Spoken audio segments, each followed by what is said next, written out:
নমস্কার, আমার নাম সায়ন সিংহ। আমি ইস্ট ওয়েস্ট কোম্পানির territory sales manager, Purulia territory এবং এই অর্থাৎ গোপীবল্লভপুর এরিয়ার প্রতিনিধি। আমার সাথে একটি দাদা আছেন যিনি লাফার চাষ করেছেন বা বরবটির চাষ করেছেন। আমি দাদার পরিচয়টা প্রথমে জেনে নেব। দাদা, আপনার নাম? দিনেশ দলাই। আচ্ছা, এই গ্রামটার নাম কি? পারুলিয়া। পোস্ট? আসই। থানা? গোপীবল্লভপুর। জেলা? ঝাড়গ্রাম। আচ্ছা দাদা, আমরা একটা বরবটির ক্ষেতের সামনে দাঁড়িয়ে আছি এবং আমি দেখতে পাচ্ছি আপনার হাতে একটা বরবটি আছে। তো আপনি যদি এই বরবটিটার নাম একটু বলেন। এটা গ্রিল ঠান্ডা। ইস্ট ওয়েস্ট কোম্পানির গ্রিন থান্ডার। গ্রিল ঠান্ডা।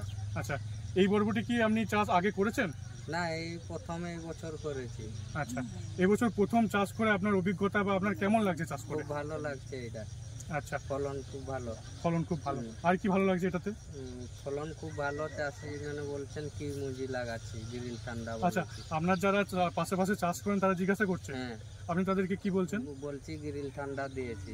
আচ্ছা আচ্ছা, আপনাদেরকে আমি একটা কথা জিজ্ঞাসা করবো, একটা প্রশ্ন করব যে এখানে যে লাফার চাষ হতো সেখানে আপনারাই বলেছিলেন যে এখানে একটা বিশাল পরিমাণ সাহেব রোগ, অর্থাৎ যে ভাইরাসের প্রকোপের জন্য যে পাতা হলুদ হয়ে যাওয়া, সেটার একটা বিশাল প্রকোপ ছিল।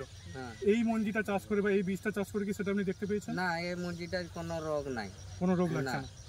পাতা হলুদ ছাড়াও যে পাতা মরিচা একটা রোগ লাগে? মরিচ নেই। আচ্ছা, মরিচ রোগও লাগে না? না, কোনো রোগ নাই এই গাছটায়। আচ্ছা, গ্রিল ঠান্ডায়। আচ্ছা, আপনি যে বাজারে বিক্রি করতে যাচ্ছেন, যে ব্যবসায়ীরা কিনছে বা আপনার যে বিক্রি করছেন, তাতে কোনো অসুবিধা হচ্ছে? কোনো অসুবিধা নাই। আগেও ব্যবসায়ী মানে কিনে নিচ্ছেন। আগে কিনে নিচ্ছেন? আচ্ছা, তাদের অভিব্যক্তি কি, তারা কি চাই বলছেন? বরবটিরা চাহিদা আগে। চাহিদা আগে। আচ্ছা, ব্যবসায়ী লোকের খুব ভালো বরবটি, ব্যবসায়ী লোক ভালো লাগছে। আচ্ছা আচ্ছা, তো আপনি এই বছর তো প্রথমবার করলেন, পরের বছরে তো করবেন আবার বরবটি চাষ, তখন কি এই বরবটি করবেন নাকি? আমার 12 মাসই বরবটি লাগানো থাকবে। আচ্ছা, এটাই করবেন পরের বছর? হ্যাঁ, এইটাই মাচাটা সেটা শেষ হলে আবার একটু মাচা আর একটা হবে, আরো লাগাবো। আচ্ছা, ঠিক আছে, আপনি তো চাষ করবেনই, আপনার আশেপাশে যে চাষিরা বরবটির চাষ করেন, আপনি তাদের উদ্দেশ্যে কি বলতে চাইবেন? ওরাকে বলবো গ্রিল ঠান্ডা লাগাও। আচ্ছা আচ্ছা, ঠিক আছে, এই বলে আমি আমার বক্তব্য শেষ করছি।